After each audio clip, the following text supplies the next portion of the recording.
Yahuwah. Thank you very much, praise team. Thank you very much, musicians, and all those who are participating in one way or another. We continue to big up and to recognize our women or females worldwide. Indeed, when Yahuwah made Adam, man, and, uh, and the animals, and every animal were comforted and were complete with his counterpart. And there was none found for Adam. And Yahuwah said, it is not good for the man to be alone. I will make for him a counterpart, a helper, a czar. And so we big up, we acknowledge, we lift up women, for indeed you are our helper, not maid, but helper. And so we continue. And so I welcome to the podium as we continue looking at women on a whole and their importance to the man, to men. I welcome Brother Damani. Please welcome him.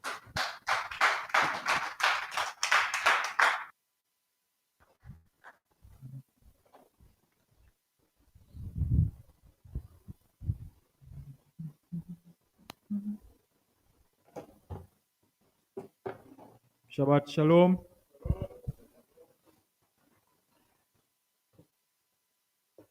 The prophet Ezekiel was asked, Son of man, can these bones live? And he said, I do not know, Master. You know. And the word was given to the Son of Man to prophesy to the bones. And when the prophet began to prophesy, he said he heard a shaking, and things started to transpire with the bones in the valley. You know, the song says in the valley, He restored my soul. And this assembly for the past couple of years has been in the valley, being restored. The dry bones have been prophesied to, and they are waking up. And you know, I often tire of doing these type of sermons. And I realize that Yahuwah is waking up the bones of Yisra'el and bringing back ligaments, sinews, tendons, cartilage, skin, flesh, back onto those bones. And it is our responsibility to continue.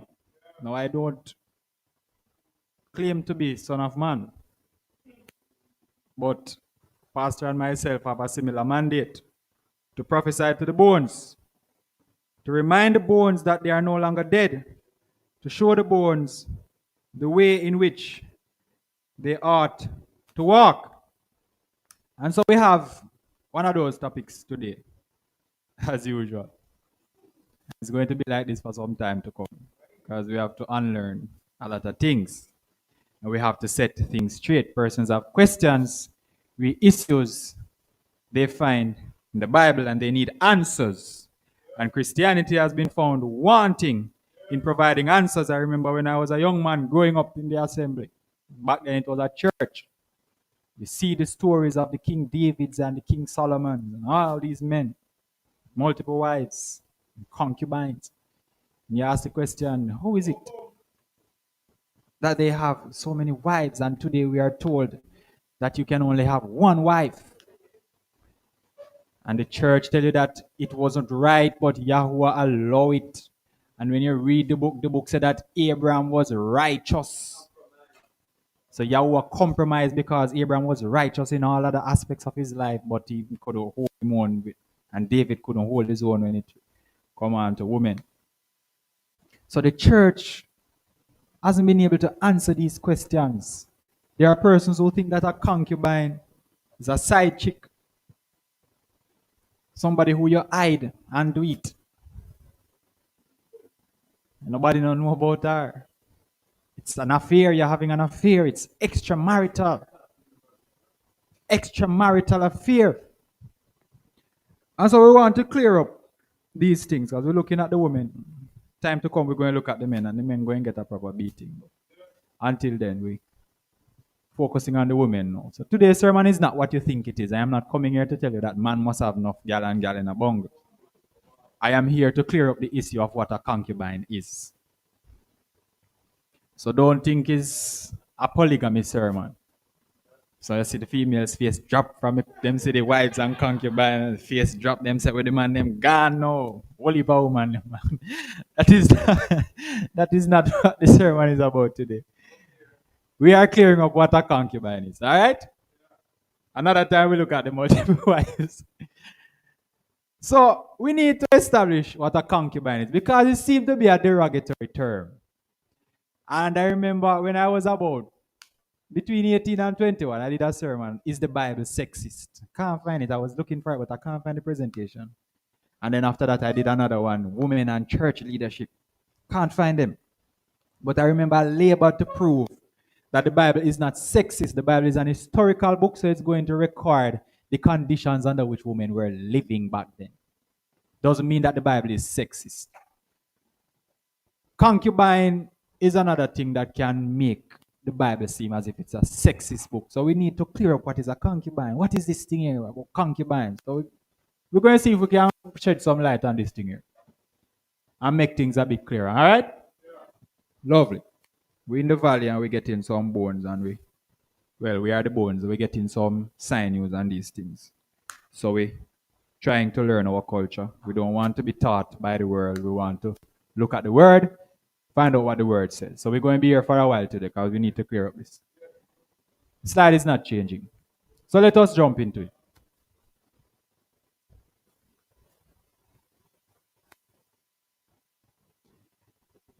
So we saw week before last that a man is ish, and it means a firm hand or a strong hand pressing. We saw that the female is isha because she was taken out of ish, and it means a firm hand or a strong pressing towards life. So life was added to the man, purpose was given to the man, function was given to the man. So when a man finds a wife, he now has purpose, right? That's what we learned, right? Very easily. So if it is that a concubine is a side chick, if it is that it's an extramarital affair, we're supposed to say something different from this, right? Now say go. Okay, lovely. So who or what is a concubine? Who or what is a concubine? The Hebrew word for concubine is pilegesh. Pilegesh. That already don't sound good. Piloted. Pilegesh. Concubine or a paramour. I don't even want to tell you what a paramour is. It's not something good. When you look at the letters, I was trying to make sense of it from identifying the letters, the individual letters that form the word, the P, the Lamed, the Gimel, the Yod and the Shin. Can't make any sense of it. I try to labor for the whole week of trying. I started the sermon on Sunday. Labor the whole week. I can't make sense of it, and last night I see why I couldn't make sense of it. Word origin. Of uncertain derivation, possibly borrowed from a non-Semitic language, so it doesn't come from the Hebrew culture. The word does not come from our culture. Uncertain origin. The term pilegesh refers to a concubine. A woman who lives with a man. This is what they are saying. We're going to go to the word and we're going to identify if what they are saying is what we're seeing in the word, right? So they say that it's a woman who lives with a man but has a lower status than his wives or wife. In the context of the Hebrew Bible, a concubine was often a secondary wife. You hear what them say secondary wife, we're going to identify if this is true. Who had certain rights and responsibilities but was not on equal footing with a primary wife. So in other words, you have a prime wife like we have prime minister. And then you have education minister, health minister, all of these ministers below. that minister. So you have a prime wife, and then all the other wife, them secondary wife, small wife. The role of a concubine was primarily to bear children and provide companionship, nothing more. So when me lonely, you come. When me want picking you come. Wife no, can't do it. No. Cultural and historical background. In ancient Near Eastern cultures, including Israel, concubinage was a socially accepted practice. Socially accepted. You know, hide and do it. So it's not a hide and do it thing. And not side chick, what them call them? Call girl. It's not an escort. None of these words. I don't know where them come. Matey. Matey are the word. Yeah, look, I know mate. Concubines were often taken by men of wealth and status. So Morgan, no, you can't get none.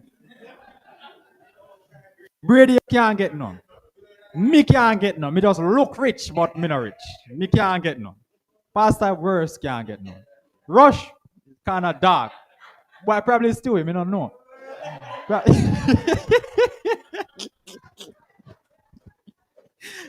Probably still, me don't know. Odin, kind of dark, bossy. Dark. We not even have wife yet, but just we talk about concubine, eh? Anyways, by men of wealth and status, including kings and patriarchs, to ensure the continuation of their lineage and to strengthen familial alliances. So it's legacy building they are seeing. While concubines did not have the same legal status as wives, they were often integrated into the family structure, and their children could be considered legitimate heirs. Fine. The etymology of the word, or the origin of the word, how the word was formed. 1300, a paramour, a woman who cohabits with a man. She lives with a man, but she's not married to him. Also in reference to Hebrew, Greek, Roman, and other civilizations, where the position was recognized by law. We're going to look to see if anywhere in the Torah we see anything about concubine. Because if them say it is recognized by law, we're supposed to see it in either Exodus, Leviticus, Numbers, or Deuteronomy. No, so? Okay. So, all right. So we need to see if we find anything about concubine in the law. Was recognized by law a wife of inferior condition. So the law is supposed to tell her that she's a wife of inferior condition. So she's not supposed to get 10 clothes when primary wife get 10 clothes. She must get 2.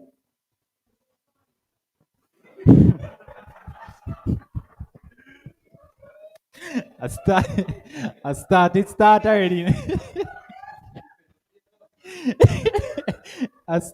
Start already, you know, Bridget. So Brady boy, you're kind of dark, you know. Yes, man.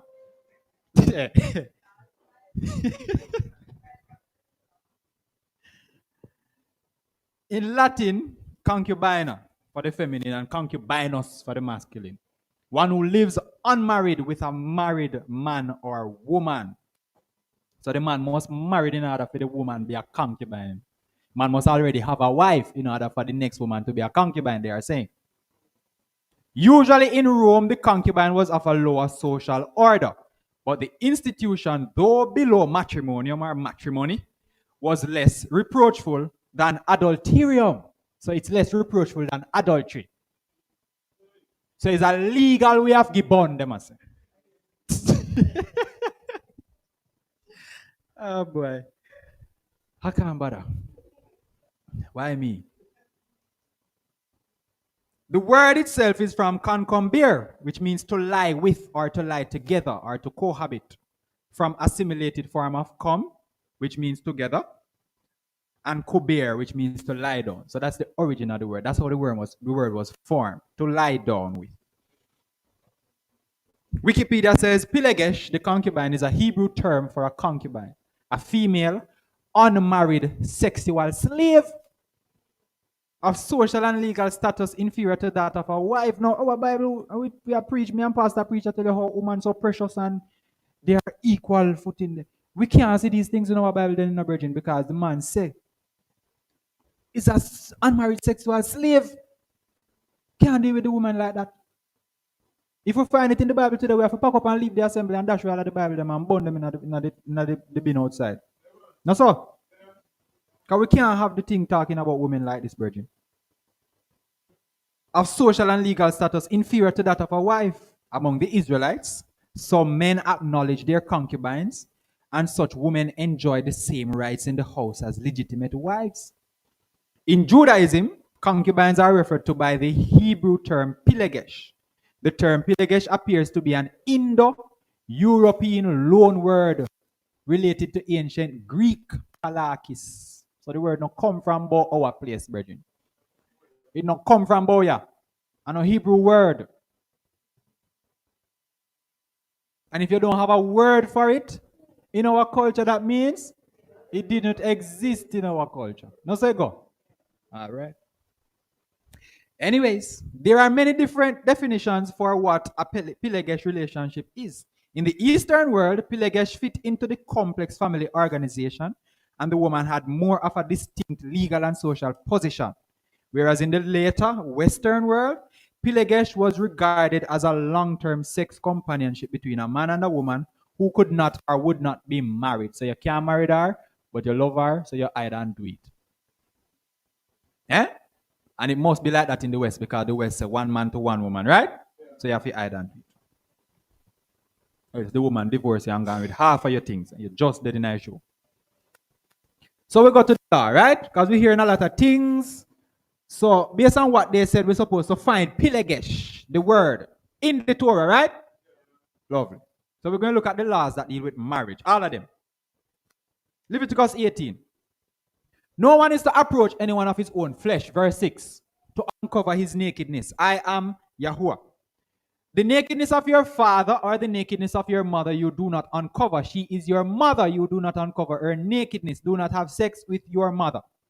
Is your father nakedness and your mother nakedness in a one? Verse 8. Watch this now. The nakedness of your father's wife. And the word there is Isha. The nakedness of your father's wife you do not uncover. It is your father's nakedness. Now let us say, all right. This is talking about a woman who is not your mother, virgin. Because verse 7 already tell you, don't go to your mother. And it is going even further to say, if your father have another wife who is not your mother, you do not go to her. So in other words, the secondary lady is labeled as a what? Wife. I don't mean say, see the right. Anyways, the nakedness of your sister, watch this. The daughter of your father or the daughter of your mother, whether she born a yard or she born abroad, she born in Jamaica or she born in America, no matter. Do not uncover the nakedness. And in the event that you think that this is only talking about the sister from your mother, watch verse 11. The nakedness of your father's wife's daughter, not your father's concubine, your father's Isha's daughter. This one now is not your mother. So we would have called this half sister, but that no goes based on the Torah. The Torah says she is your sister, do not uncover her nakedness. Because a legitimate child, straight sister, that virgin. Straight sister. So it's not a concubine picking it, or none of this foolishness. It's your sister, do not uncover her nakedness. Is that clear? We don't say concubine it, right? Lovely. Exodus 21. When a man, watch this now, sells his daughter to be a female servant, she does not go out as the male servants do. So I'm sell her, I have my daughter, not so rich. I say, all right, I'm going to send her over Brady to work. So I send her over Brady, Brady pay me. She over Brady, she working.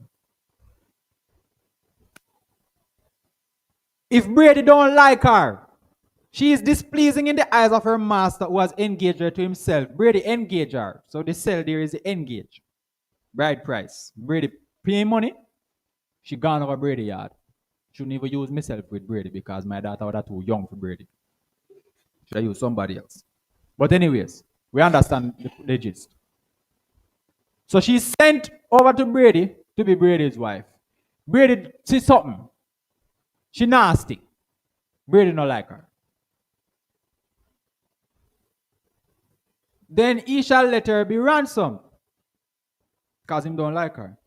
He shall have no authority to sell her to a foreign people. You cannot sell an Israelite female to foreigners. That's I keep telling you.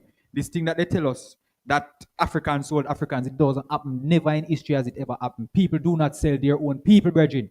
People do not enslave their own people. People go and capture people from elsewhere and enslave those people. You do not enslave your own people. It never happened in history yet. But for some reason, they expect us to believe that we are Africans and the Africans sold us out. Anyways, we're not straying from the point. So you don't sell her to a foreign people. Let her be ransomed, so make the father buy her back. He shall have no authority to sell her to a foreign people because of him deceiving her. Watch this now. If he has engaged her to his son, Brady, engage her to his son. So you need to get a son, brother Brady. You are to do to her as is the right of what? Daughters. Because she's your son's what? Wife. Not concubine. But wife is a daughter-in-law. Watch this. If the son now goes and takes another what? Wife, but you don't find Isha there, that is implied, so we leave that alone. That's why yesterday I put it in italic. When you read in the Bible, I'll give you a stick up in. When you read in the Bible, you see a word that is italicized, it means that the word isn't there in the Hebrew. It is implied based on the context of the story. So if he takes another wife, the food, the clothes, and the sex that is entitled to the one before must not be what? Diminished. She must get the same amount. And if he does not do these three for her, then she shall go out for nothing. Clear laws, right? Have you seen the word concubine? Not yet. All right. Deuteronomy 24:5. When a man has taken a new what? New wife. That means him have one before. Because if him take a new, that means that there is a former. No, sir. If you take a new, that means there's an old. There's one before. Yeah. So when a man has taken a new wife, not concubine, let him not go out into the army, nor let any matter be imposed upon him.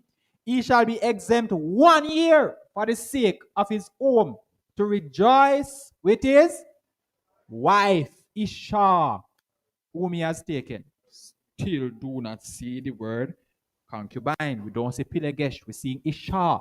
When a man takes another, Isha. Deuteronomy 22. When a man finds a girl who is a maiden, watch it now, who is not engaged, and he seizes her and lies with her, and they are found out, then the man who lay with her shall give to the girl's father 50 pieces of silver. She is to be his what? Wife. Isha. Because he has humbled her, he's not allowed to put her away all his days. Leviticus 19:20. When a man has intercourse with a Isha, who is a female servant, remember that they said that the concubine is of a less social class, not that them say. But based on the law that we are seeing here, this lady is considered as a slave, a servant, and I already do the slave sermon and show you what a slave was. And I show you that all of us are slaves. All of us report to somebody, so we don't need to go back over that. Those on YouTube who don't know it, go and look for the sermon, the mishpat of the slaves. So you can get a better understanding. This young lady is a slave. And Yahweh is saying, when you take her, you have intercourse with her, engaged to a man to be ransomed, but she has not been ransomed nor set free, there should be an inquiry. They are not put to death because she was not free. She is considered a what? Wife, because she's engaged, not a concubine. So not because she's a servant or a female slave, as they would say, means that she's now a concubine when you take her. The thing says she's a wife, virgin. So when you don't know, you can play the song. How the song go? Wife, you are the wife. Leviticus 20. A man who commits adultery with the wife of another man, who commits adultery with the wife of his neighbor, the adulterer and the adulteress shall certainly be put to death. I'm just giving you all the laws that deal with marriage, brethren. So you can see that we do not anywhere at all in Torah. Check the whole of Exodus. We do it already. The whole of Numbers, the whole of Leviticus, and the whole of Deuteronomy. Where the commandments are, you cannot find the word pilegesh. You cannot find the word concubine.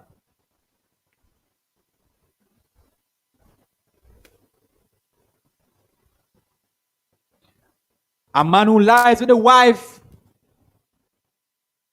of his father has uncovered the nakedness of his father. Both of them shall certainly be put to death. That is Leviticus 20, verse 11. And I read verse 10 before. Their blood is upon them. Deuteronomy 21. When a man has two what? Wives. One loved and the other unloved. And they have borne him children, but the loved and the unloved. Both the loved and the unloved born him children. And the firstborn son is of her who is unloved. So the firstborn son born for the woman who him not so fond of. Then it shall be on the day he makes his sons to inherit his possession, he is not allowed to treat the son of the beloved wife as firstborn in the face of the son of the unloved, who is truly the firstborn. He is to acknowledge the son of the unloved wife as the firstborn by giving him a double portion of all that he has, for he is the beginning of his strength. The right of the firstborn is his.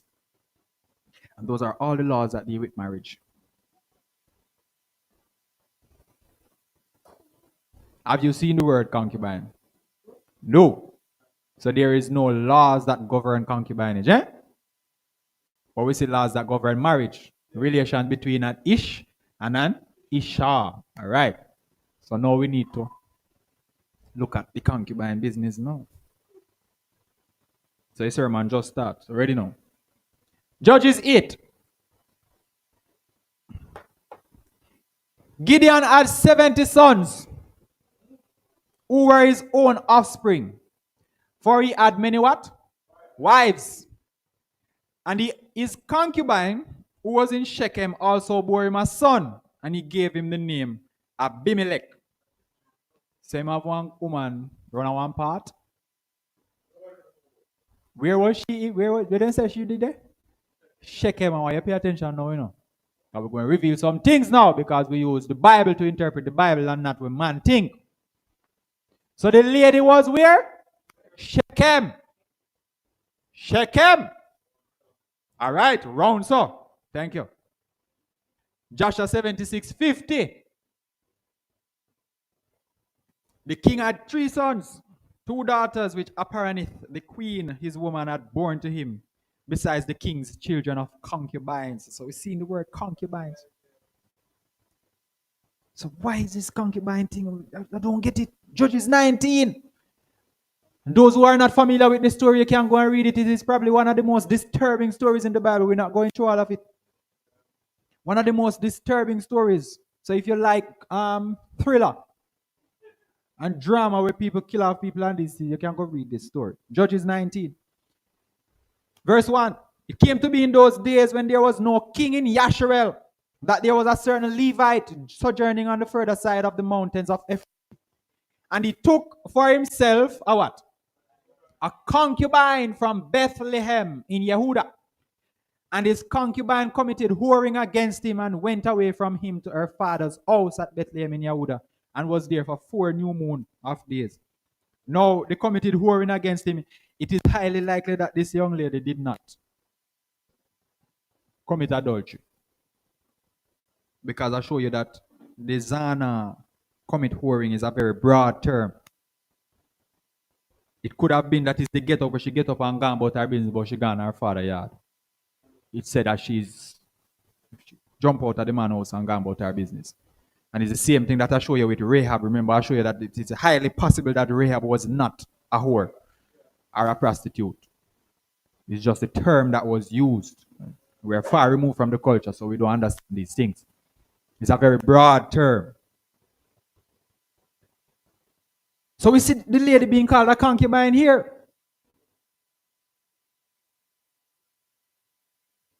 And her husband in verse 3 rose and went after her. Her what? You answer me no man, her what? Oh, you have husband if you're no wife? Huh? Who have husband? Okay. You answer like you're not sure. And if you not believe. Verse 4. And is who? Father-in-law, that is the girl, father, brethren. Father-in-law, the man's father-in-law. Father in what? Law. And we don't see concubine in the law. So if it's father-in-law, then the girl must be a what? Wife. Okay. I thank you. And when the man arose to go, his father-in-law urged him. So he spent the night there again. And this case, we don't see the man have another wife. And we don't know. We can't say he did and we can't say he did not because the story didn't say. So that him just take a concubine and the girl do her thing and go about her business. And him go after her. We know the story continues. The girl eventually dies and cut her up in 12 pieces and all kind of excitement business. And she was sent to the 12 tribes of Israel. As I said, you can go and read the story. We're trying to understand what a concubine is. So now we need to pull out some things now. So we're going to look at some individual persons in the scripture and see if we can identify what was the difference between the concubine and the wife, why they were classified as concubine, because the classification you're going to realize was a cultural classification after the biblical classification. It's not a scriptural classification. It was a cultural classification. It was an Eastern classification. So we're going to see if we can identify why they refer to these women as concubines. Genesis 22. It came to be after these events that it was reported to Abraham, saying, see, Milcah has borne children to your brother Nahor. Milcah. Uts is firstborn, Buz, and all of these people coming down. These 8 Milcah bore to Nahor, Abraham's brother. And his concubine, watch this now, whose name was what? Reumah. You see it? What's she name? So this is different person from who bear the 8, right? All right. Concubine's name was Reumah, also bore Teba and Gaham and Tahash and Maacah. And you wonder, I think to myself, it's amazing how unfold these sermons to me. You know. The more I write sermons, the more I realize not me doing these things. And it dawned on me, say, find out about this Reumah girl and this Milcah. I say, find out where they come from. Where they come from. Find them out. So I buck up in Joshua 12, 44. Look what Joshua 12, 44 tell us now, brethren. At that time, Nahor and Abram took unto themselves women. The 2 brothers decided, I'm going to take women now, gonna gal bush. The daughters of their brother, Haran. So where did they take their women from? Them brother among themselves, the family. Cousin. Or niece, how you want to call it. The woman of Nahor was Milcah, so she come from the same house where him come from. That means they are family. They are from the same lineage. And the wife of Abraham was Sarah, or Sarai, family. So that means that the wife come from the family. Yes, when you check out Reumah, some sources say that she was from Aram. She was an Aramean. Outer Port. Where we hear about the one a while ago, where she come from? The Gideon one. Shechem. No, sir. Outer Port, all right. Abram. Watch this again now. Genesis 22. Sarai, Abraham's wife, Isha, from same family, no, sir. Bore him no children. And she had a what? Work with me, no man, no sleep on me, no man. Come, quick. She had a what? Female servant from where? Where does she come from?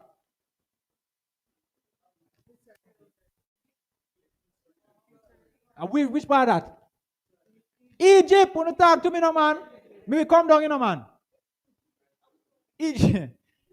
Egypt. Watch this. Sarai sent the Egyptian female servant into Abraham to be his what? His wife. After Abraham had dwelt 10 years in the land of Canaan. So she sent her in to be what? Not what? Thank you. All right. Joshua 15. Watch this. Now therefore, here is your woman. Take her and go from our land, lest we all die on account. This is Pharaoh now. So I'm giving you the background of Hagar. Abraham go to Egypt and him tell Sarah, say, when the man them see you, tell them, say, you are my sister because they are going to kill me if they know that you are my wife because you are very beautiful. Pharaoh see her like her, take her because Abraham say, I'm sister. God start plague Pharaoh. Pharaoh say, take your woman and go on. But to all, I don't want no crosses left with me. I'm going to give you some gifts too. And Pharaoh took more cattle, men servants and maid servants and silver and gold to give to Abraham, and he returned unto him Sarai his woman. And the king, watch this now, the king who is Pharaoh, took a virgin whom he begot by his concubines, and he gave her to Sarai for a handmaid. So the girl is an Egyptian girl. And the king said to his daughter, watch this, it is better for you, my daughter, to be a handmaid in this man's house than to be a mistress in my house. The king attacked and him not even want to say, prophesy. Because she was going to come and have Ishmael, who is going to have 12 sons and become a great nation in the earth. So she is Egyptian. Watch this. Genesis 25, we go back again. Abraham took another what? Wife, whose name was? Keturah. This is after Sarah do what? Dead and gone, so that the marriage they done. He took another what? Wife. Watch this. Verse 5, Abraham gave everything that he had to who? Isaac, Ishak. But to the sons of the concubines, Pilagesh, whom Abraham had, Abraham gave gifts while he was still living, and he sent them away from his son Isaac eastward to the land of the east. And yes, people go and jump up and say, oh, you know that this is talking about Keturah's sons and Hagar. Maybe Abraham had other wives that we don't know about. Fine. Jubilees 19:11. Abraham took to himself a third woman. Her name was Keturah, from among the daughters of his household servants. And you do not enslave your own people. So Keturah now come. For Hagar died before Sarah. So Hagar dead and Sarah dead. So it's one him up. And what them call her? Concubine. And it's one him up. Jubilees 20. In the 42nd Jubilee, in the first year of the 7th week, Abraham called Ishmael. So we getting names now. Ishmael, whose mother was who? Hagar. And his 12 sons, Ishmael and his 12 sons, Isaac and his 2 sons, Jacob and Esau, and the 6 sons of Keturah and their sons. And he gave to Ishmael and to his sons and to the sons of Keturah gifts and sent them away from Isaac. Now that we just read a while ago about the sons of the who? Concubines. So one part call them wife and one next part call them concubine. Cultural classification. Watch this. And he gave everything to Isaac his son. And Ishmael and his sons and the sons of Keturah and their sons went together and dwelt from Paran. Joshua 25. It was at that time that Abraham again took a woman. I've given you multiple sources. In his old age, and her name was Keturah from the land of Canaan. She don't come from Boya. She is not of my stock. Outer port woman. Concubine, because is she one him up. So tell me no. Say concubine is a secondary wife. Tell me that concubine is a side chick. Tell me that it is an extramarital affair. Because is she one him have now? Because the 2 other women then dead. The Canaanite woman. We have all to go through, so we don't need to read any more of that. Jacob, watch it. Genesis 30. And she said, see my female servant, Bilhah. Go into her and let her bear for me, and let me be built up from her as well, so Rachel can have baby. She said, go on to my female servant. So she gave him Bilhah, her female servant, as what? Wife Isha. And Jacob went into her. And then a couple months down the line, Leah still wagwan. Leah can't have no more. Leah sending for her female servant too, whose name was what? Zilpah. And she gave him to her as what? Wife. And me said, Virgin Isha, the book. And Leah's female servant Zilpah also bore Jacob a son. Watch this. Jubilees 28. Laban, Rachel and Leah's father, made a feast and took Leah, his elder daughter, and gave her to Jacob as a woman, and gave her Zilpah, his handmaid, for a handmaid. And Jacob did not know, for he thought that she was Rachel. Verse 9. On the day when the 7 days of the feast of Leah had passed, Laban gave Rachel to Jacob, that he might serve him another 7 years. And he gave Rachel Bilhah, the sister of Zilpah, as a handmaid. So Bilhah and Zilpah are sisters. And they were both slaves. So them no come from Boya.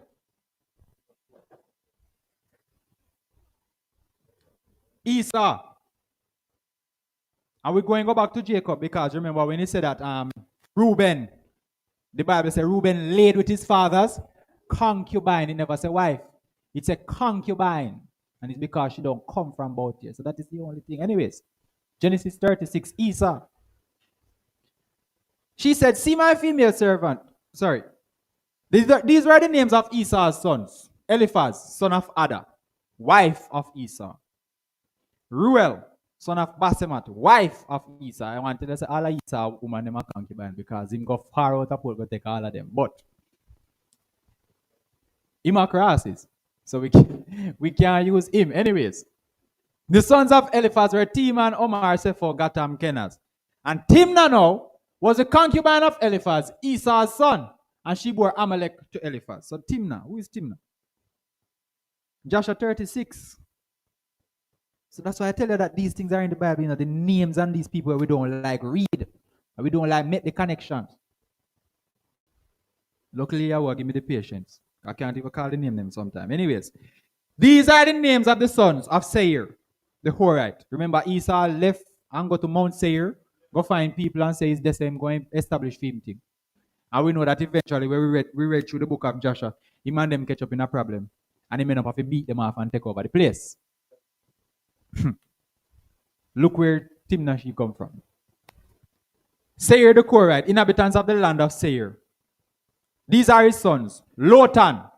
We stop there. We don't need to read the others. Jump to 27. The children of Lotan were Korah, Haman, and their sister who? Timnah. And she went to Jacob. Jacob would not listen to her. And so she went and became a concubine to Eliphaz. This sounds like somebody who is looking at home. This sounds like a girl who is looking at home. She's looking for a man. She's looking for protection. She's looking for provision. She go down at Jacob. And Jacob said, me nah give you to none of me boy them. So she left and she go find Esau. And Esau beat up fair people and take them over. So she was a slave. So she's classified as a concubine. David, wives and concubines. 2 Samuel 5:13. David took more concubines and wives from Jerusalem after he had come from Hebron, and more sons and daughters were born to David. Verse 16 of chapter 15 of 2 Samuel. The king went out and all his household at his feet, but the king left 10 Isha, 10 wives, concubines to look after the house. So they are wives, but they are concubines. So we need to understand why. Because it's a tell you that they are wives, but it's a type of wife. 2 Samuel 16:22. This is, and by the way, that is when Absalom was trying to kill his father. So his father was going on the run. Him pack up everybody. Him carry some of the wives with him, but him leave back 10 and say, make sure the place stay clean and all of these things. So we can't just left the thing, the furniture, them go rotten down and all of this. Yes, till me come back. 16:22. So they pitched a tent for Absalom on the top of the house, and Absalom went into his father's concubines before the eyes of all Israel. So somebody go to him and tell him, say, you know what you're supposed to do? I should have put it in the slide, The same say, no, what you're supposed to do if you want the people them to understand that you are truly hated by your father, go sleep with his wife then. Because remember the law say, you are not supposed to go to your father's wife. So the young man spread on the top of the palace. Big dance. Open up, pouring up. On the top of the palace. And go on with business. Whole Israel see him go on with the hanky-panky business. Chapter 20, verse 3. Dawood came to his house at Jerusalem, and the king took the 10 women, because the 10 women, Absalom would have defiled them. The 10 wives, his concubines, whom he had left to look after the house, and put them in a protected house and supported them, but did not go into them, because the law says, if you do it, the father cannot go to her anymore. That's what the law says. And the law deals with wives. No, so? Lovely. Can't go into them, but him continue to support them because the law says you're supposed to support. That good look, man. Solomon, 1 Kings 11, verse 1. Watch this now. As they get this clean and nice. King Solomon loved many foreign women, in addition to the daughter of Pharaoh, Moab, Ammon, Edom, Sidon, and Hittites, from the nations of whom Yahweh said to the children of Yisra'el, you do not go into them, and they do not go into you, for they shall certainly turn away your hearts after their mighty ones. And Solomon clung to these in love.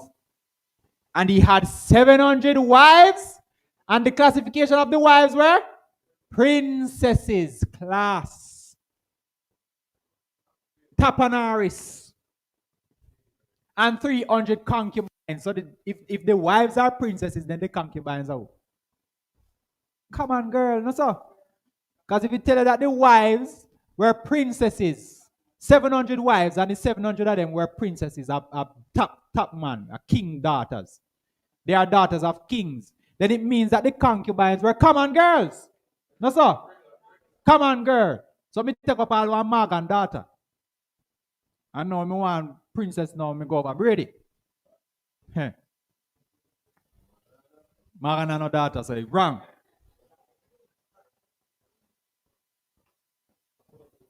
And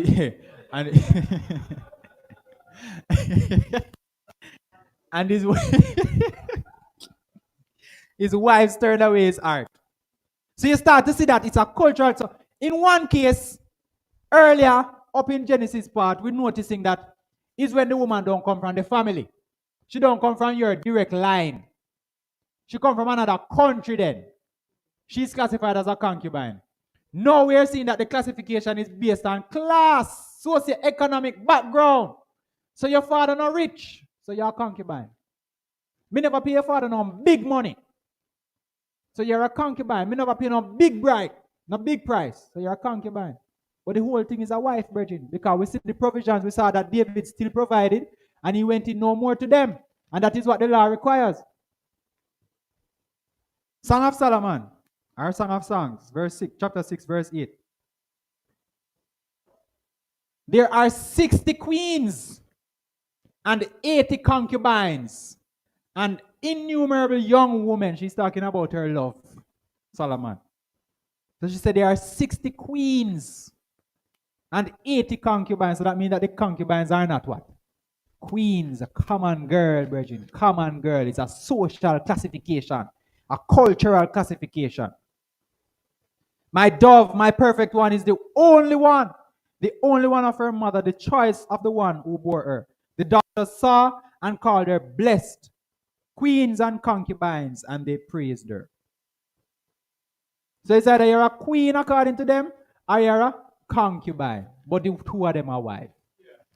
Anyways. Rehoboam. 2 Chronicles 11, 18. Rehoboam took for himself as wife Mahalath, and she's wife because she's the daughter of Yeremoth, the son of David. Princess that. Princess because she's coming from king line. And of Abigail, the daughter of Eliab, son of Jesse.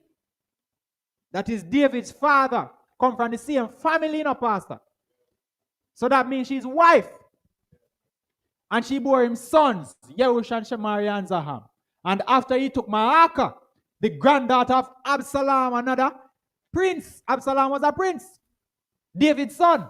So these are Taponaris women, brethren. Class.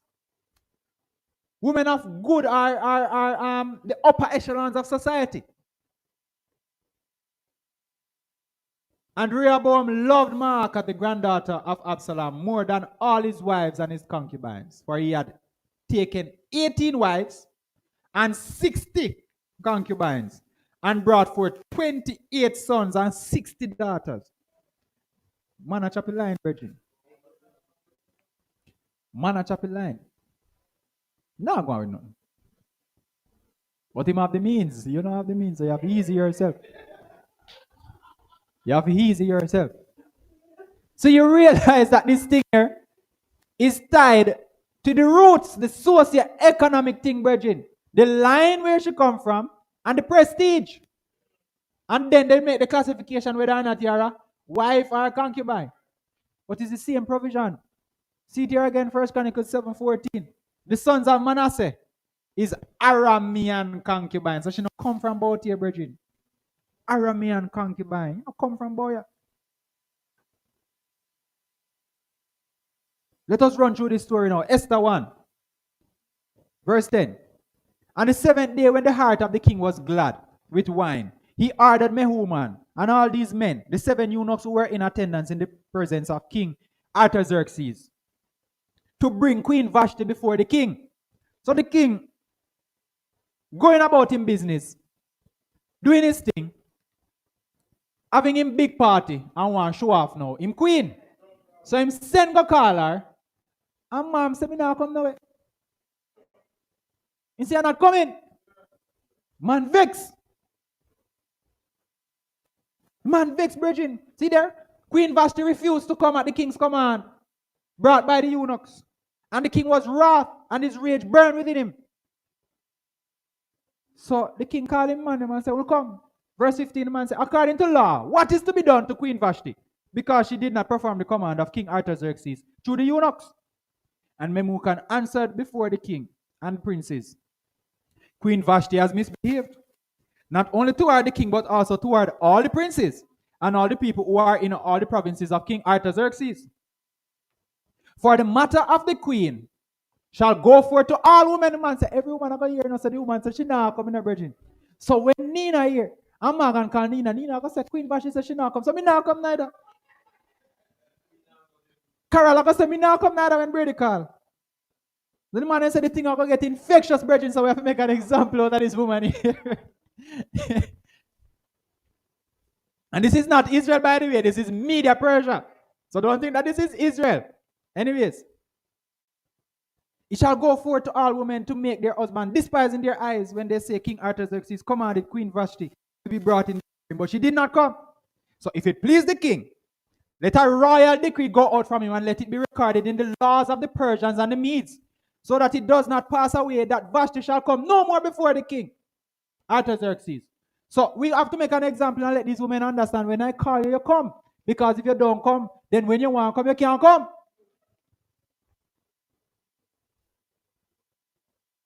So again, we're seeing another story of sexism. But again, this is not Israel. This is Media Persia. And this is a cultural thing, and the Bible is recording the history of what transpired. And Yahweh is setting up him thing for delivering people then, because his people were in bondage. When you read the story properly, very beautiful story. And let the queen, let the king give her royal position to another who is better than she is. So we're going to strip her of the queenship. And the king's decree which he makes shall be proclaimed throughout all his rule, great as it is. And all the wives give esteem to their husbands, both great and small. So he sent letters to all the king's provinces, to each province in its own writing, and to every people in their own language, that each man should be master in his own house. So the king sent out a decree and said, listen, man, stand up on the foot. Run your house. What you are going to deal with Vashti, so you understand. Anyways, chapter 2. After these events, when the wrath of King Artaxerxes had ceased, the man calm down now in a brethren. I want to look at thing run down his spine and he hear them in the back of him next stand up and him say, boy, me miss Vashti, you know. But he remember saying, say, she can't come back. So I said, Jaja, I'm want to look at something at the night and I say, how me go work it out? The man say, you are going. The man said, let lovely young maidens be brought to the king, be sought for the king, and let the king appoint officers in all the provinces of his reign, and let them gather all the lovely young maidens to the citadel of Shushan. Into the what? Where are they going to go? Into the wives' quarters. Under the hand of Haggai. I want you to pay attention to the names now. The king's eunuch, so the king of women in a bridge. And the man them who are guard the women, the king make sure say cut off them teely wheely. Because I can't have these men deal with it, my women, them, you know, anti-dan. No, it can't work. Same cut off them teely wheely and say, all right, you run off right here so you guard these women for me. This one named Haggai. And he was the guardian of the who? The wives, to give their provision, their preparation. Let the young woman who please the king be queen instead of Vashti. And the word pleased the king, and he did so. Watch this now. In the citadel of Shushan now, can't call the word of save my life. There was a certain man, a Jew whose name was Mordecai, son of Yair, son of Shimei, son of Kish, a Benjamite, who had been exiled from Jerusalem with the captives, who had been exiled with Jeconiah, king of Yehuda, whom Nebuchadnezzar, the king of Babylon, had exiled. And it came to be that he was raising Hadassah, or Kadassah. That is Esther. Her correct name is Kadassah. Thank you. His uncle's daughter, son of Pitney. For she had neither father nor mother. So this is a low socioeconomic background. She poor, plus she not come from Boya. Orphan. And she not come from Boya. So she have two things against her in this race here to go become queen. The young woman, however, was very beautiful and of good appearance. And when her father and mother died, Mordecai took her as his own daughter. And it came to be when the king's command and decree were heard, and when many young women were gathered at the citadel of Shushan into the hand of Haggai, that Esther too was taken to the king's palace, into the hand of Haggai, guardian of the wives. Because once you go, you know, that means say, money pay. Remember how it works, you know. Sex constitute the marriage, but you're married from when the agreement strike. So that's why you have to have men guarding them, because you can't go defile yourself, else it's trouble. Because you belong to the king now. And the young woman pleased him. And she received loving commitment. That is Haggai, the man who is guarding. Esther pleased him and she received favor from the man. So he hastened to give her preparations and her portions, and gave her 7 choice female servants from the king's palace. And he moved her and her female servants to the best place in the house of the woman. So she get her nice little room and a little Airbnb in her scheme. And she live nice and comfortable with her 7 female servants. She get her Netflix. She get everything where she need. And her YouTube and everything. And she get her iPhone, which party reach now? 16 Pro Max. Everything where for her comfort, she get it. And she have her fast Wi-Fi. The rest of them have to share Wi-Fi over there, so public Wi-Fi. And she have her own Wi-Fi with her password. She nice. Watch this now, verse 10. Important to note. Esther did not make known her people or her relative, because Mordecai commanded her not to make it known. Because if you ever tell them, say, you know nobody, you're done in a show. Concubine your turn. Not more than concubine. Now when the turn of each young woman came to go into the king, after she had completed 12 months according to the regulations for the women. So then prepare them for 12 months, you know, bathe them in a myrrh and all different kind of excitement. I don't know what the purpose of this. 12 months, you just have bathe, and by the time you're going, the man must sneeze to you smell sweet. For the days of their preparation were completed as follows: 6 new moons with oil of myrrh, and 6 new moons with perfume, and with preparations of women. Your sign us kill you. When she Me say, when she pass, and you sneeze. Me say, in the evening now. So thus they prepared the young woman. Anyways, verse 14. In the evening she went, and in the morning she returned to the second house of the women, the wives, into the hand of Ashgaz. So it's a different eunuch. This now says a different part of the house you're going on. So you see, Pastor, before the sex, you're in a one different house over here. So with Eggai, now you don't get touched yet. So when you get touched now, you go over to Ashgaz. And Ashgaz now, you know, is the keeper of the concubines. So it's when you don't please the king. So when the king do him a do and him say, me not like that one day. You go over concubine house. Because I'm looking for Vashti. Me I replace Vashti. Vashti of our top suite. Up a 54th floor. Penthouse. Thank you. That's the word me I look for. Penthouse suite. So she have to go to Ashgaz when me don't like her. She would, see it here, and me said, she would not come into the king again unless the king delighted in her and called for her by name. And we know that when Esther go deal with her business, the king love her. Esther no go to Ashgaz. She could go to Ashgaz. And it's long after down in the story, Esther revealed that she was an Israelite. When the king don't love her already and smitten. And he can't change his mind again. Because she could not have made it known. Because she don't come from about here and she's not of a high socio-economic background. Reuben. She a pedigree pastor. She a mongrel dog and man want Shih Tzu. And what's the next one name? We don't know the name. Rottweiler. No, I'm not Rottweiler. Poodle. Poodle. Genesis 35:22. See it here? It came to be when Israel, Jacob dwelt in that land. Reuben went and lay with Bilhah, his father's what? Concubine. But we saw previously that she was given as a wife. And Israel heard about it. Now the son of Jacob were 12. Genesis 49. The man said, Reuben, you are my firstborn. You are the beginning of my strength. You are the excellency. Boiling like water, you do not excel. Why do you not excel?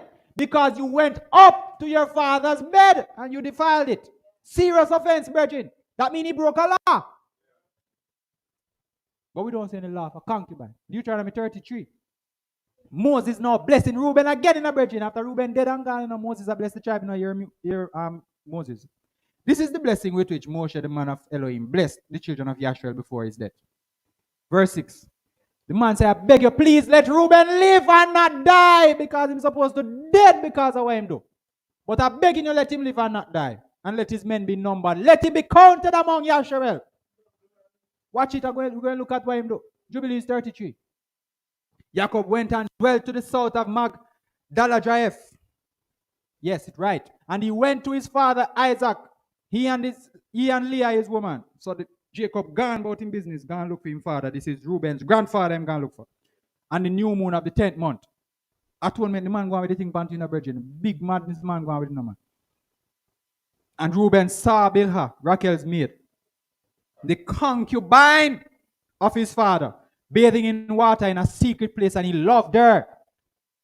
And he hid himself at night, and he entered the house of Bilhah at night, and he found her sleeping alone on a bed in her house, and he lay with her, and she awoke and saw, and behold, Reuben was lying with her in the bed, and she uncovered the border of her covering, and seized him, and cried out, and discovered that it was Reuben.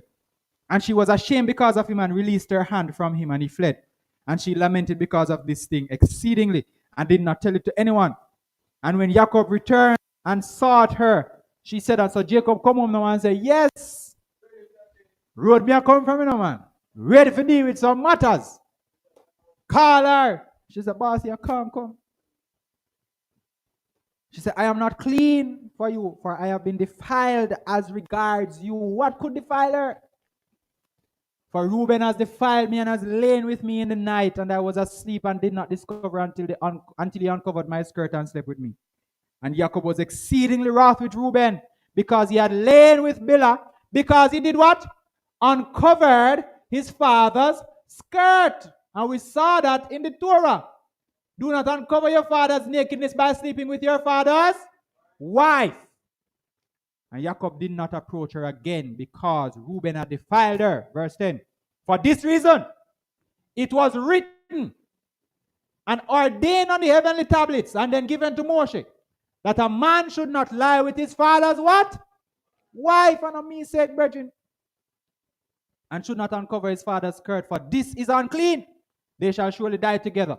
Cursed be he who lies with the woman of his father, the wife of his father, the Isha of his father. So Reuben laid with his father's Isha.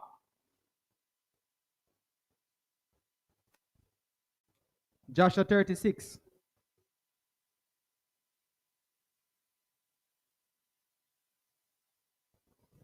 Same thing again. Lay with the handmaid. For he had profaned his father's bed. See it here? He had profaned his father's bed, and the birthright that he was due was given to Joseph, because Joseph got the double portion. We saw that. The kingly office went to Yehuda, and the priesthood went to Levi. Because Reuben defiled his father's bed. So Bilhah and Zilpah were classified culturally as concubines because they were not from the lineage. They were servants, and they were not from the lineage of Jacob. They don't come from Abraham. Right? Simple that. But we clearly see that these are the same provisions. Same laws govern them get the same entitlements, everything. So it's not that if you have one concubine, she must get less. No. It's a cultural classification. It's not a side chick. And from the man's mouth himself, the testament of the 12 patriarchs, Reuben testament. Now, my children, love the truth, and it will preserve you. Hear the words of Reuben, your father, so the man himself speaking. Pay no heed to the face of a woman, nor what? Associate with another man's what? Wife. That is what he did. Nor meddle with affairs of womankind, for had I not seen Bilhah bathing in a covered place, I had not fallen into this great iniquity. For my mind, taken in the thought of the woman's nakedness, suffered me not to sleep until I wrought the abominable thing. For while Jacob, our father, had gone to Yitzchak, his father, when we were in Eder, near to Ephrathah in Bethlehem, Bilhah became drunk and was asleep, uncovered in her chamber. Having therefore gone in and beheld her nakedness, I wrought the impiety without her perceiving it, and leaving her sleeping, I departed. And forthwith an angel of Yahweh revealed to my father concerning my impiety, and he came and mourned over me and touched her no more. Can't touch her again. That's what the law says. Very simple, brethren. So we look at all the examples of concubinage in the Torah, in the Old Testament. Not a word that we see in the New Testament. That's why we don't carry that into the picture. So we see clearly that they had the same footing, same status, same provision based on the law. It's the same laws that govern wife that we see govern what they and I said they called concubine because we don't see Yahuwah using the word concubine. It's a cultural classification, just as how I showed you that the slaves is a term that we made up. And really a better terminology is servant, because we are all servants. It's either you're serving Satan or you're serving Yahweh. Everybody is required to submit. It's a cultural classification. So this is not a side chick thing. The Bible don't promote side chickism. It don't promote bun and extramarital affair. No. If you go there, the law says that you are eternally responsible for this woman. And you're supposed to deal with her as such, provide for her, and do all the things that a husband is supposed to do, that the law requires. So this is not about side chick business. So in conclusion, very simple sermon. 1, a concubine. Man is her husband. We see that, right? And her father is his father-in-law. That means it's a wife thing, that brethren. No, sir. Husband and wife business, because only a wife can have a husband. And it's because of marriage you become a father-in-law. Because if there is no marriage, you can't say father-in-law. No, sir. 2, the term concubine, watch this now, The term concubine isn't tied. It is not exclusive to a polygynous arrangement. What do I mean by that? Concubine don't come about because man have more than one woman. Because we saw in Abraham's case that Keturah was referred to as a concubine after the death of the two women that he had in his life. So at the point when he took Keturah, he had no wives. But she was still called a concubine. So the concubinage is not tied to a polygynous arrangement. A man can have one wife and then call her a concubine. And I think that was the case with the man, the Levi man who took the woman. I think he have one woman. And them call her a concubine because she was of a low socio-economic background, according to them. So it's not polygamy why concubine come about. It's not side, as I said, it's not a side chick thing. It's not an affair. 3, the classification concubine was a social or cultural term that identified the socio-economic background and ethnic descent of a man's wife. So if you are Jamaican and you take an American, then call her concubine. Back then, because she don't come from your place. She's not a Jamaican. And we have to understand as well, in Eastern cultures, men tend to not necessarily want to go outside of their own culture to marry, because you have to understand, and I need to look at this one of these days and show you that marriage is not a love affair in a virgin. Marriage is not a love affair. Marriage is an economic arrangement.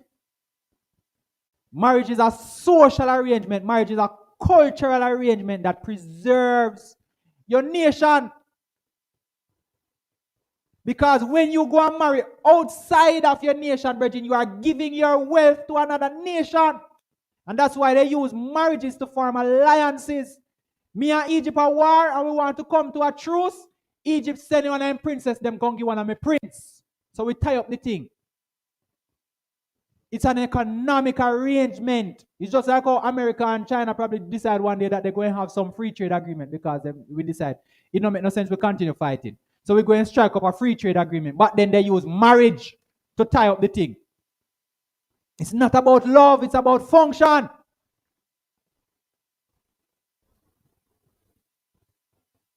Four, the conditions under which a woman was taken as wife seem to contribute to whether or not she is classified as a concubine. So if the woman became a slave or a servant in your house and you see her and you like her, you take her, then them classify her as a concubine because she was a servant in your house. So the conditions under which you are taken. But when a man go to your father and pay him big money, a wife himself, a virgin, become pay him big money, And this is not based on the Torah. I am telling you that this was a cultural classification, brethren. 5, concubines in scripture were legitimate wives who were afforded every single one of the privileges and rights of a wife. And we see that. They are wives. Is culture decide that they're going to classify wives? Put you in groups. 6, there is not one law that determines who or what is a concubine. We don't see it in the Torah. Not one. We don't even see concubine in the Torah at all. There are no laws in the Torah that speaks to concubinage. 8, concubine is a societal classification that is determined by each culture, because when you read, you realize that the West see concubine as one thing, the East see it as one thing. When you go down to Egypt concubine different from Syria concubine. Every culture determines how them do them concubinage business.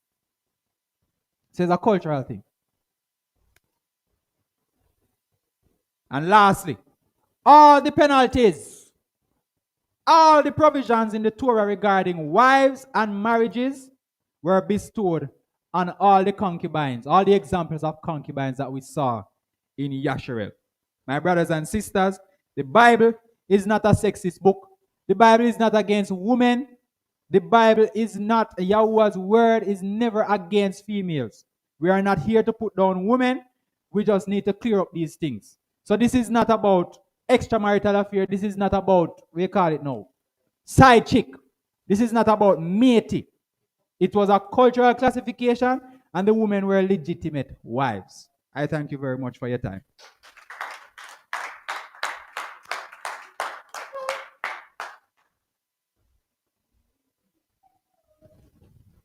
All right, so thank you very much, Brother Damani. Thank you all. We will close by singing hymn number 77, The Mercy That Never Fails, after which Brother Morris will come with a closing prayer. That's hymn number 77.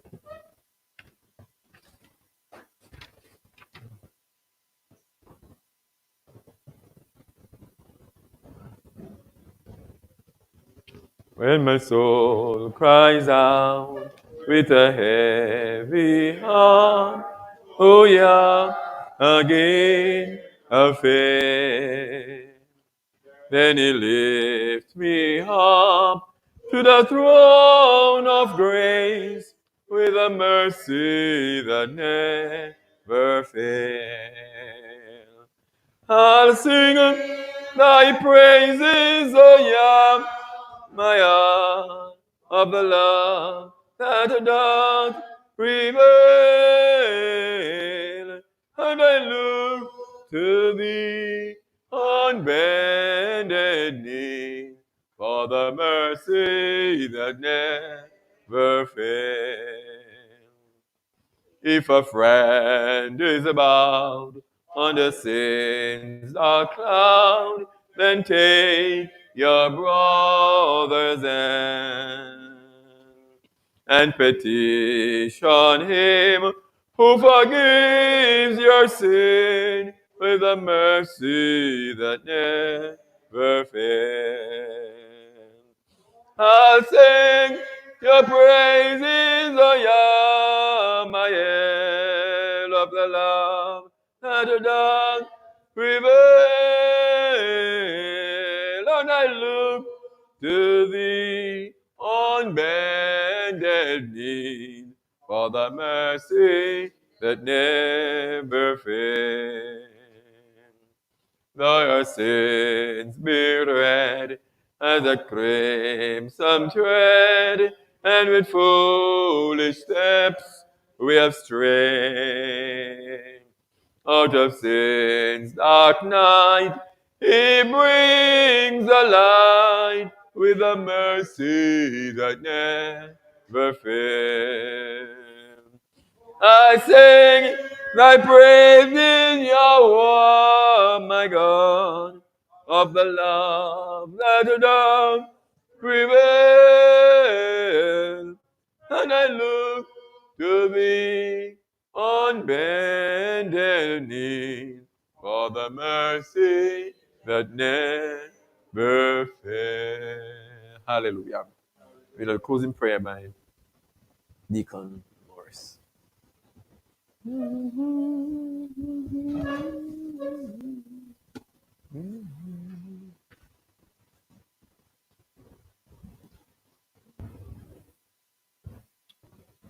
O Heavenly Father, it's righteous Father Yahweh. We thank you for this beautiful day. And thank you for allowing us the privilege of coming together in your presence. And for all that we have learned and been cleared up to us, Father, we thank you. Thank you for your messenger. We ask, Father, that you will continue keeping him, blessing him, Father, and allow him to continue his research, and that he will be able to deliver to your children, guiding us in the path, the Haitian path. Father, as you are a Father with mercies that never fail, we, your children, we are trying to be obedient, that in your blessing of us, you'll never cease. We ask as we come to the end of this day's worship that you'll continue allowing us to fellowship one with another, being our brother's keeper, and learn to love our neighbor more and more. As we enter into a new week, Father, we ask that you will continue guiding and protecting us as we go out and as we come in. Keep us free from all harm and danger that the adversary has planned for us. Let us not fall to any of his trap, Father. We ask that you, O Father, will bless those who hear the words on YouTube. May you allow them, Father, to apply what they have learned also in their lives. And allow them, Father, that sometime soon they will be able to present themselves among us. Father, as we go this day, may you bless the remaining part of the day and let all may go well. And as we go for our separate homes, let us go there among our fellow neighbors with a new light shining around us, that they will see the difference in us and come to the understanding that we are different and will come to join us also. We ask your blessing upon us all. Through your Son Yeshua HaMashiach. Amen.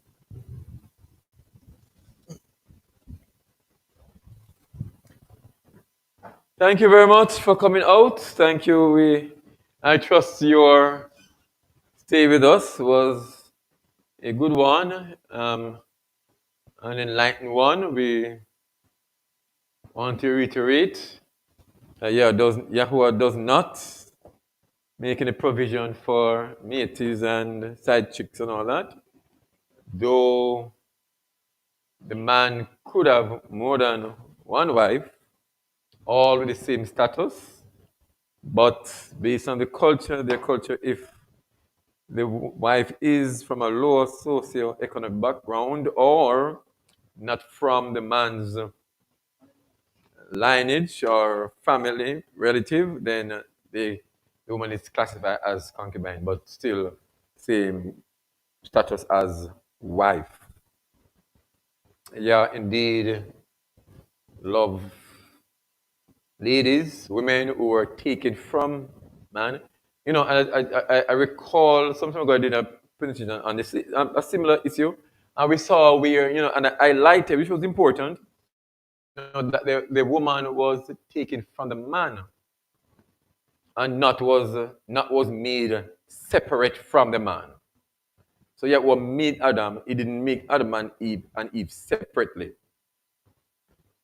with two different materials. Follow? So they make man and then make Adam and they make Eve. They are different material. Eve was taken from the man to show the continuity. So she's from the man, and that's the word woman, from the man. And so it's not two different beings.